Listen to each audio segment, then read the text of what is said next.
Hello, this is Greg Allison Green Greg's coming to you this morning with an important message on our being on the brink of World War III, how we need to really take this serious. And this one I'm bringing you, again, special guest, Dr. Peter Vincent Pry. My friends, this is a very important message that's coming from him. He is the head of our EMP Task Force on National and Homeland Security.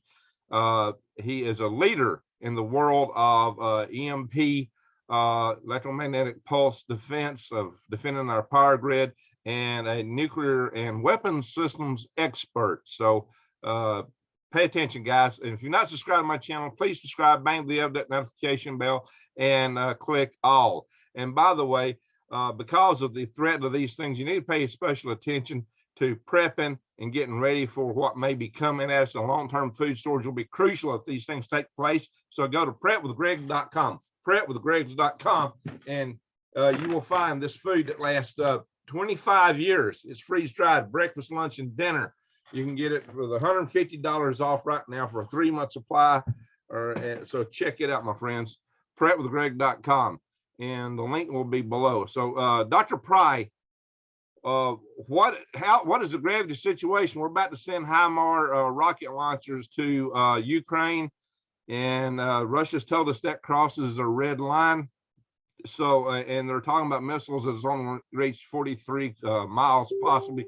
But I know that system can carry other missiles like the ATACMS and the high precision missile that can go farther, up to even 310 miles with a high precision missile. So what do you think of all this, Dr. Pry? Well, we crossed the nuclear red line with the Russians when we decided to support Ukraine in the Ukrainian war. Many years ago, in the 1990s, when I was on the House Armed Services Committee professional staff, I was in charge of the NATO expansion. This was before we had brought the Warsaw Pact countries into NATO. And then the Russians were telling anybody who would listen, that they would regard it as unacceptable, that they would go to nuclear war to stop Ukraine from becoming a NATO member state. And they were so determined that they, including me, and I was just, a staffer on the House Armed Services Committee, but because I had that NATO enlargement portfolio, they visited me in my office and warned me that if Ukraine entered NATO, that would be a nuclear red line for Russia. And they've been acting as if it is a nuclear red line for Russia. And I think we ought to be taking them seriously. Putin put his nuclear forces on a special combat alert on February 27th. He went down into his deep underground command posts, one of hundreds of them, that are impervious to nuclear attack. They've been exercising their tactical and strategic nuclear forces. We've got the condition of a major war happening in Europe, which is the intelligence community's own scenario for a pathway to nuclear war, where you have the superpowers engaged, the nuclear superpowers, in a confrontation in a major war in Europe. That's happening, and all through the Cold War, that scenario was considered the most likely scenario for a nuclear conflict. So all the indicators have been tripped, and yet the Obama administration's intelligence community, the Biden administration's intelligence community and President Biden himself are belittling the Russian nuclear threats. They are threatening us and our NATO member partners every day with nuclear strikes. I think we should be paying attention to it. I don't think it's just mere bluffing and nuclear saber rattling. And I would also add that the intelligence community is either grossly incompetent or lying to the American people when they say they see no practical indicators that the Russians are preparing for nuclear war. First of all, they wouldn't see any practical indicators if the Russians were preparing for a nuclear war, because the Russians would want to attack us by surprise. They would want to catch our bombers before they mobilize, get our ballistic missile submarines before they leave port. And they would try, and they would want to be able to strike our ICBMs before they can launch. So we wouldn't see any practical indicators because the Russians are set up, unlike us, their command and control system and the capabilities of their forces, their triad is set up for a surprise attack. It's optimized for that. You know, people think of the US triad and the Russian triad, that is the bombers, the ICBMs, the ballistic missile submarines, as equivalent to each other, as the same. They're not the same. The missiles on the Russian side and their command and control systems are configured very differently than ours. Our Minuteman ICBM, for example, only has one warhead. And we deliberately demerged our Minuteman warheads to send a signal to Russia that we don't plan to make a surprise attack against them. Because the weapon system that would be best for a surprise attack is the Minuteman ICBM, because it's ready to be launched on short notice in a few minutes, 24 hours a day, 7 days a week. And so to send a signal to, but we want that capability to deter the Russians from making a surprise attack against us. So the Minuteman is not designed to make a disarming major counterforce attack, a surprise attack. It is configured to try to deter a surprise attack on us. The surprise attack would come from Russia's ICBMs, which are ready 24/7, 24 hours a day, 7 days a week, to launch in a few minutes, and they are heavily MIRV. You know, the SS-18 Mod 5, for example, carries 10 warheads. Why is that? That's so it can take out 10 Minuteman silos. One missile can take out 10 Minuteman silos. And this new monster that they've got coming on, called the Satan II, the successor to the 18 Mod 5, the replacement, will carry at least 15 warheads. So one missile can take out 15 Minuteman ICBM targets. With just 50 of these SS-18 Mod 5s, Russia could deliver 500 warheads against the United States, undetected. Do it in a few minutes. You know, they have landlines from the General Staff Command Post all the way out to all these ICBM silos. You can do it without any radio communications that we would intercept. It can all be done completely secretly, and the CIA and Avril Haines and the Director of National Intelligence would never know about it or never hear about it. So this business that, oh, we don't see evidence, they're always set up for a surprise nuclear attack. You know, the only evidence we're really going to get is what Putin tells us, and when we and by using a prudent assessment, what is the international environment like? You know, is the international environment in crisis? Is it a crisis that is so profound that they might be willing to push the button? And I think the answer to all those questions is yes. You know, the Ukraine crisis, if Russia is really on the ropes and the situation is as dire for Putin as the Biden administration and the intelligence community and the mainstream media are saying, then Putin is going to push that button rather than lose the war in Ukraine. But if he doesn't push that button, it's entirely possible that our intelligence community, which is not all that competent, you know, has once again misdiagnosed the situation in Ukraine. Maybe the Russians are better off than they think they are. And, you know, maybe the Russians are prepared for a long war in Ukraine to grind the Ukrainians down with conventional forces until they eventually win. John Bolton thinks that's a likely scenario, and he talks about a 30 to 100-year war in Ukraine. But we can't have high confidence that a nuclear war is not going to happen. You know, I keep thinking of Serbia in 1914, you know, when it took one Serbian terrorist to fire a single bullet into the chest of an Austrian archduke. And that started in motion, a chain of cascading events that resulted in World War I, and 4 years later, millions of people were dead. Ukraine is a lot more important geostrategically and geopolitically than Serbia ever was. And when you have not just Russia and the United States, but China is involved in this, Ukraine, the United Kingdom and France, you basically have 5 nuclear armed powers, you know, involved in a major war in the middle of Europe.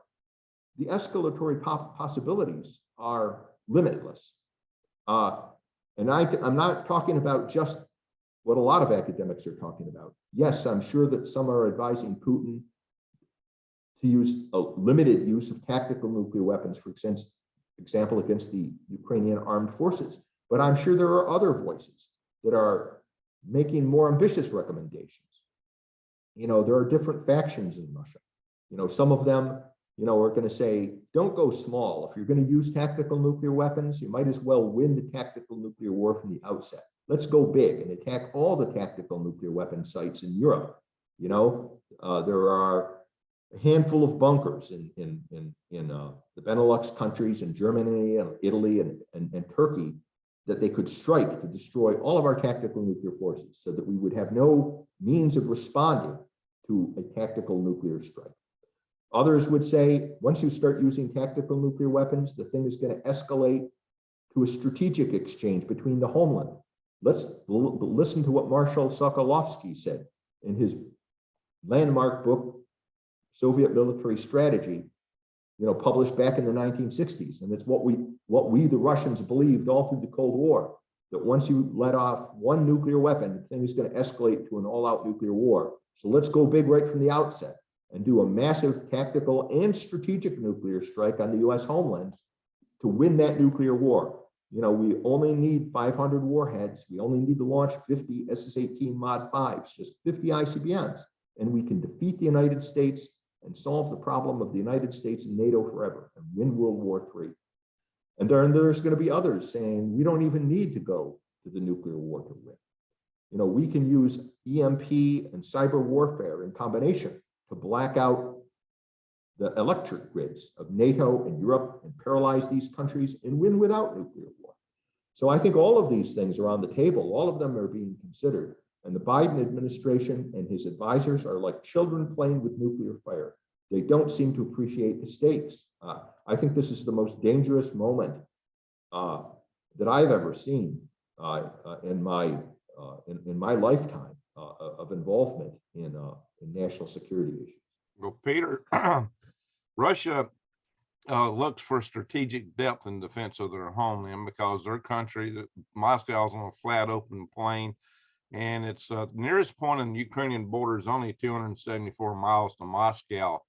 And even you know, a lot of our missiles that like that precision strike missile could actually reach Moscow, although it's not a nuclear missile, but it'd be easy to put things like that there. And then it's only, you know, a few hours drive up the highway to get to Moscow from Ukraine. So the Russians are looking for strategic depth. What they would really like is to go back into the philosophy of Catherine the Great, and the Russians have had all along, is to choke all the points of advance for other forces coming into Russia. And I think there's all the way around Russia, there's really just 9 avenues that invaders have came into 50 times over the history of Russia. But that would also entail them controlling a population that's bigger than their own in Eastern Europe. So I have a hard time seeing them get that far, but Ukraine is to them is an essential piece of that. So I do take them seriously at their word on this.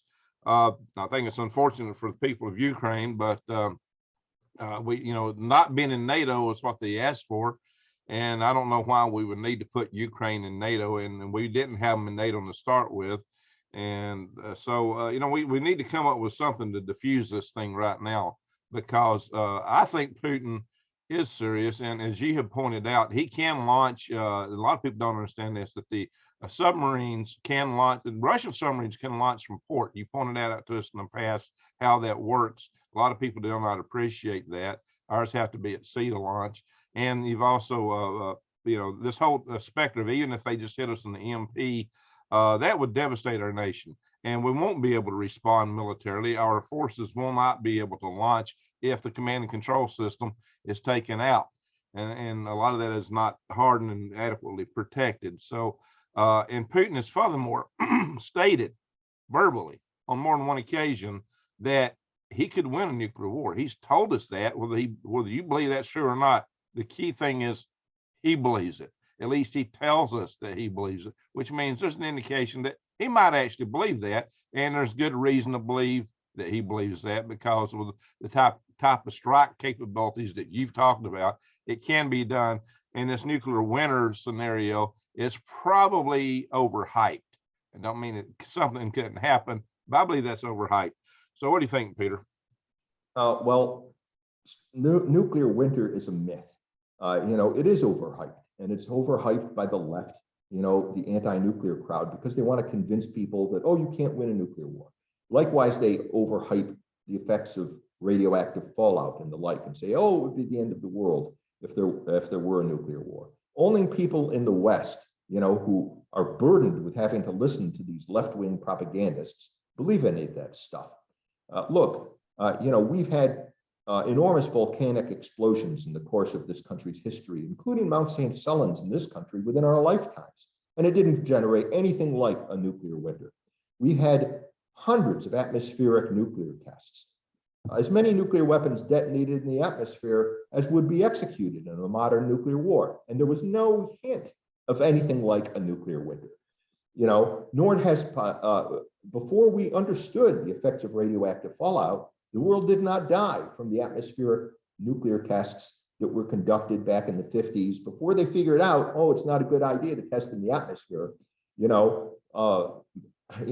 Many megatons of radioactive fallout were put into the atmosphere, and it didn't result in the end of the world.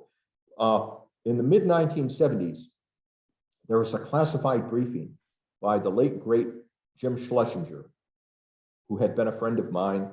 I was privileged to know him, but he was one of the few people who served as both the director of the CIA and the Secretary of Defense. And when he was Secretary of Defense, he delivered a classified briefing to Congress in 1974. I can talk about it because it was declassified in 1975, but it was highly classified, and it was a Department of Defense analysis on what the Soviet Union could do, the kind of threat, how the Soviet Union could fight and win a nuclear war against the United States by what's called a counterforce strategy. Now, most people don't understand. If Russia launches a nuclear war against us, it's not going to attack the cities, not initially. They want to keep the cities alive and intact, so that not because they're benign, but because they want to be able to hold the cities hostage after they disarm us with nuclear strikes on our nuclear forces, so that they can basically destroy the ICBMs in their silos, destroy the bombers on their bases, destroy the ballistic missile submarines, and paralyze our command and control systems. That's what they want to accomplish in their strike. They don't want to strike the cities, because what they want to do is, after they've disarmed us or greatly diminished our retaliatory capabilities, they want to be able to aim their nuclear weapons at our cities like a gun to our heads and say, now surrender. Now give us what we demand, or we're going to start destroying your cities. And the minimum that they would probably demand is, you may be independent, we'll leave you alone, but you're going to let us have what we want in Eurasia. No more NATO, we're taking over Western Europe, we're taking over all the countries that were protected by your nuclear umbrella, and you're going to stay out of it. Or we're going to destroy you and attack your cities. And we'd be fools not to agree under those circumstances. And the Russians could actually had achieved the ability to do something like that in 1974, which is what Jim Schlesinger was warning about. The Defense Department did calculations about what would the collateral damage, the civilian population, if they did not attack our cities, but they had destroyed our ICBMs, they attacked the bomber bases, and they destroyed the submarine bases, how many Americans would be casualties? And the answer was 1.5 million. There would be 800,000 dead and about 800,000 injured as a consequence of that kind of attack. That was less than 1% of the population, and that was using the technology available to the Soviet Union in 1975.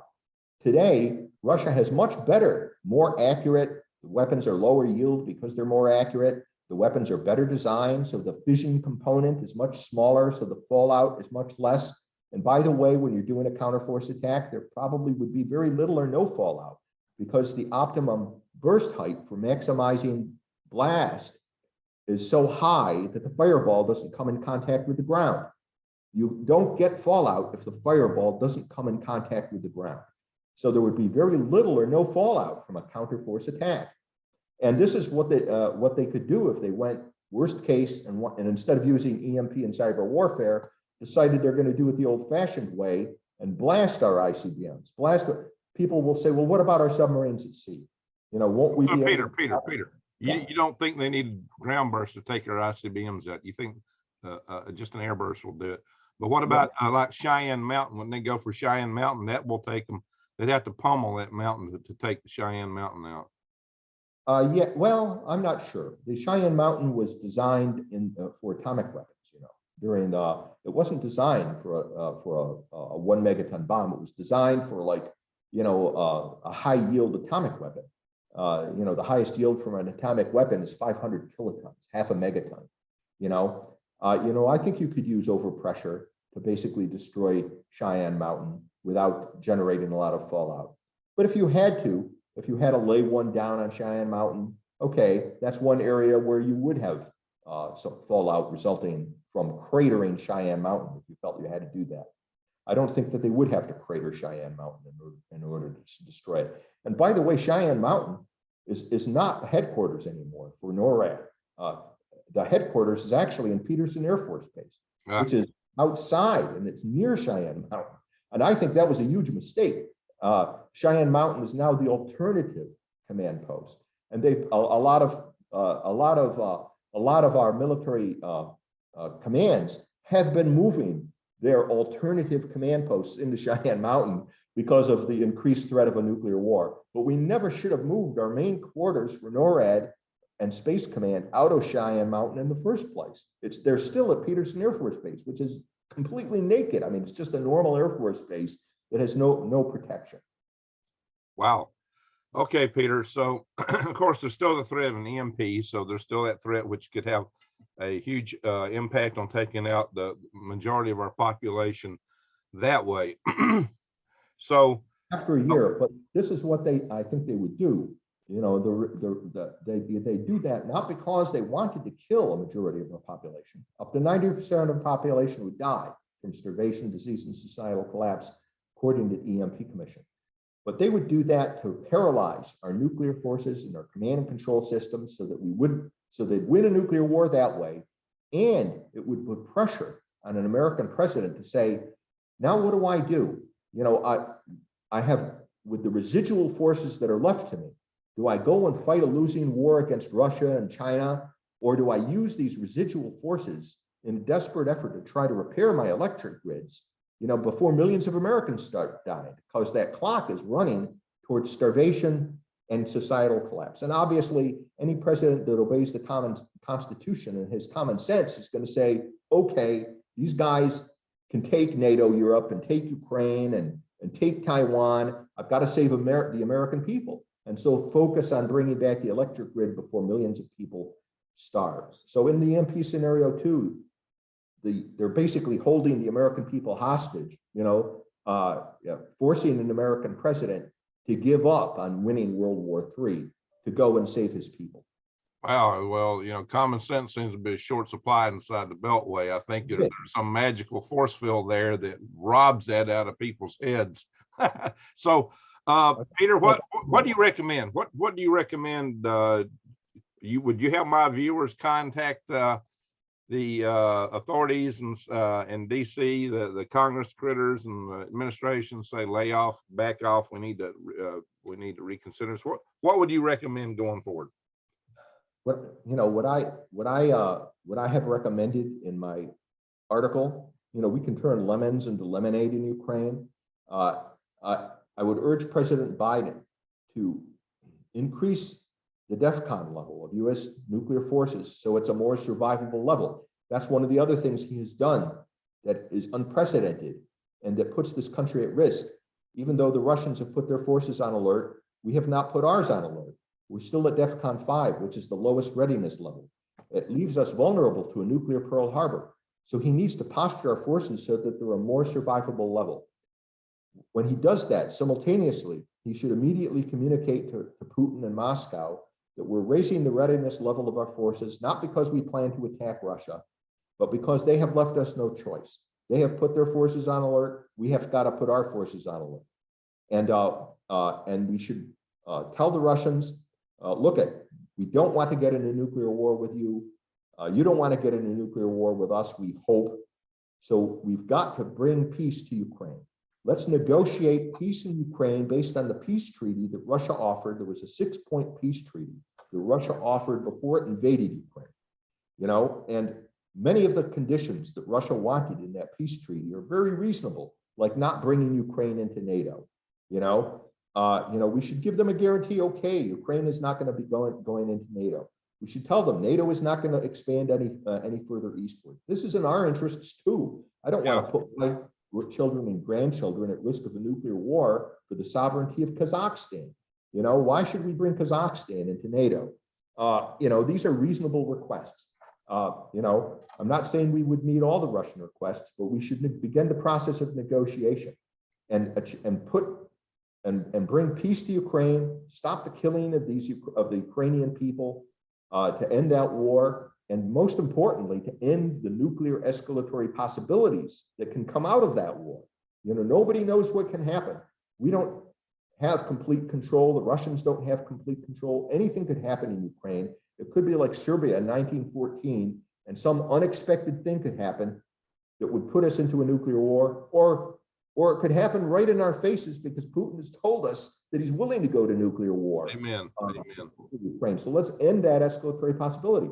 And then the process of negotiating peace in Ukraine with Russia, I would hope we could hit the reset button with Russia and try to convince Russia, to become a neutral in a new Cold War with China. Right now, Russia is allied with China. In fact, there's a new axis, the most powerful bloc we've ever faced in history, of Russia, China, North Korea, and Iran. These nations, these evil empires, are all in it together against us.